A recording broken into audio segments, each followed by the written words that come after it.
નમસ્કાર સૌ આચાર્ય મિત્રો. અપાર આઈડી ક્રિએટ કરવા માટેનું આપણે પ્રક્રિયા કરી રહ્યા છીએ.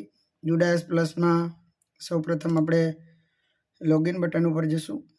ત્યાંથી લોગિન બટન ક્લિક કર્યા બાદ 2024-25નું નામનું એકેડેમિક યર આવશે. ત્યાર પછી અહીં ક્લોઝ બટન કરવાનું છે.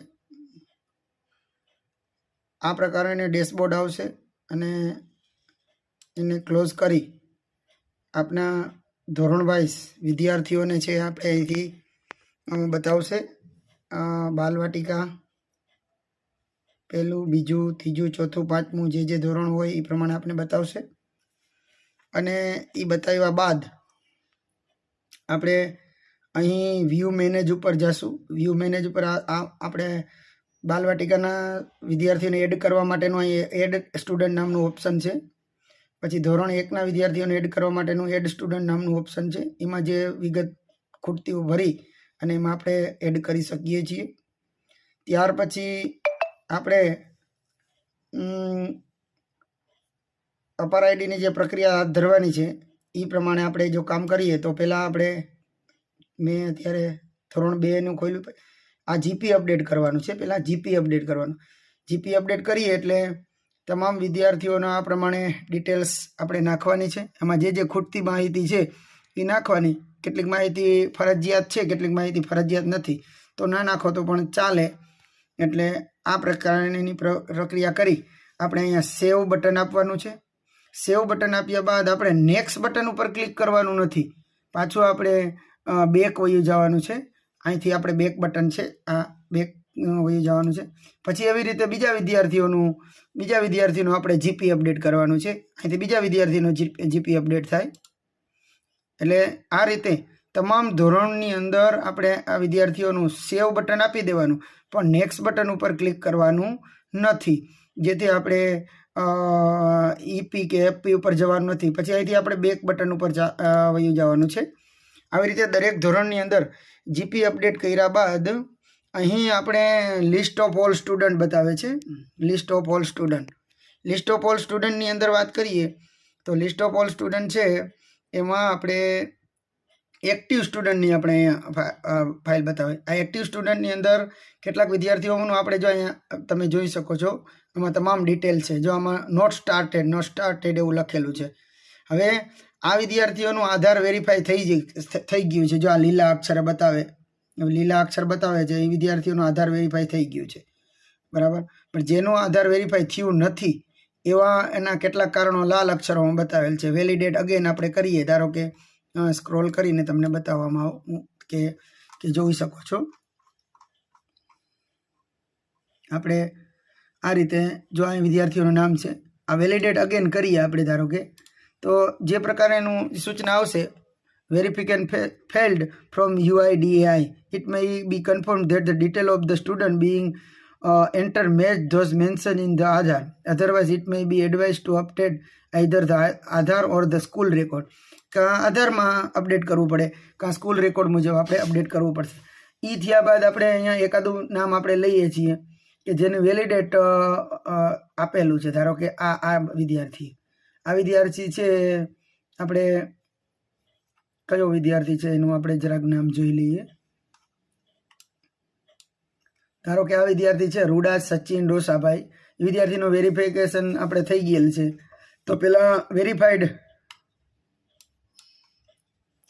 UIDA against the name, gender and date of birth એ રેડી થઈ ગયેલું છે.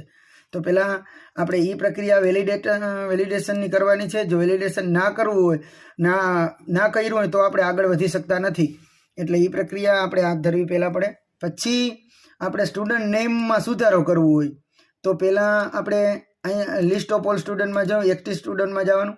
જે વિદ્યાર્થીઓનું નામ સુધારવાનું હોય એ વિદ્યાર્થીના અહીંથી આપણે આમ કોપી કરી લેવાના છે.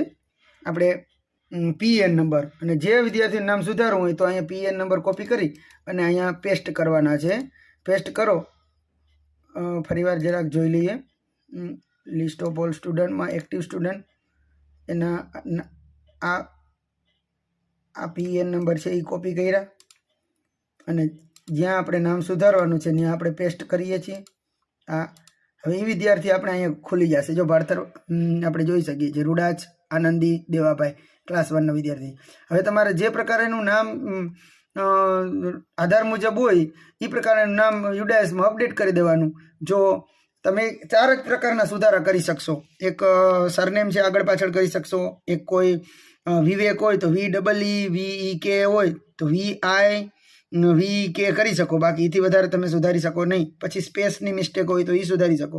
અને એક પ્રકારનો સુધારો છે એ પ્રમાણે આપણે કરી શકીએ છીએ. તો આટલા 4 પ્રકારના સુધારા છે જે કરીને અપડેટનું બટન છે એના ઉપર ક્લિક કરશો એટલે અપડેટ બટનની સાથે તમે છે એ આગળની કાર્યવાહી કરી શકો. હવે ત્યાર પછી નામ સુધારો આ થઈ ગયા પછી અહીંયા એનું આ વિદ્યાર્થીઓના જે લિસ્ટ છે એ તમામ વિદ્યાર્થીઓના લિસ્ટની ઉપર આમ ગ્રીનરી બટન આવી જશે કે એના દ્વારા આપણે ખબર પડે કે આ વિદ્યાર્થીઓનું જીપીન તમામ. પછી તમે આધાર અપાર આઈડી છે એ સરળતાથી એ જનરેટ કરી શકો છો.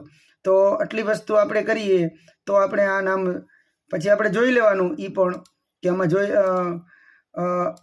નામ સુધાર્યા પછી તમારે અહીંયા વેલિડેશન આપવાનું કે જો થાય છે નામ સુધાર્યા પછી વેલિડેશન, કે જો નથી થતું તો એનું પણ આપણે કાળજી નામ નોંધી લેવાનું કે આ વિદ્યાર્થીનું નથી થતું તો એનું આપણે બ્લોક MIS પાસે છે એ નામ મોકલવું પડશે. આટલી પ્રક્રિયા આપણે છે એ કરવાની છે. એટલે આ વસ્તુ કર્યા પછી આપણે જ્યાં ગયા હતા ત્યાં જ સૌથી પહેલાં ડેશબોર્ડ ઉપર સૌથી પહેલાં જ ત્યાં આપણે આધાર જનરેટની કામગીરી છે એ સરળતાથી આપણે કરી શકીએ છીએ. સ્કૂલ ડેશબોર્ડ ઉપર જ વહી જવાનું છે અને જ્યાં આપણે ક્લાસના ને એકાઉન્ટ છે એ ખુલતા હતા ત્યાં આપણે જોઈ લઈએ.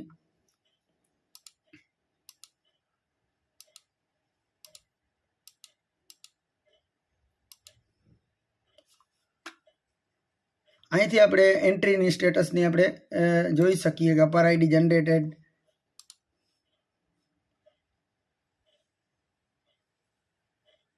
હજી આ જીપી ને ઈપી ને એપી ની એન્ટ્રી શરૂ નથી કરી એટલે આપણે આની અંદર નથી બતાવતું. પણ જેને આપણે જીપી ને ઈપી એપી અપડેટ કરી લે એની તમામ વિગતો છે એ જનરેટ કરવા માટે આપણે બતાવે.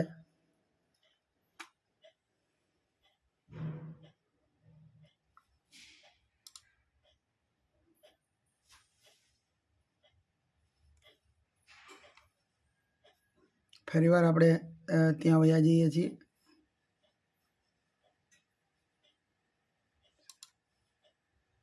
સ્કૂલ ડેશબોર્ડની અંદર આપણે આ જીપીઈપી અપાર કરવા માટેની આ પ્રક્રિયા છે. તો ત્યાર પછી જ આપણે અપાર મોડ્યુલની અંદર વાત કરીએ. અપાર મોડ્યુલની અંદર આ ક્લાસ સિલેક્ટ કરવાનો અને ક્લાસ સિલેક્ટ કર્યા પછી આપણે એના વિદ્યાર્થીનું નામ જો અહીંયા આપણે જનરેટ અપાર આઈડી એવું આપણે કરી શકીએ છીએ. તો જનરેટ અપાર આઈડીમાં આપણે શું નાખવાનું છે તો કે એના વાલીના અહીંયા એના વાલીનું નામ નાખવાનું છે.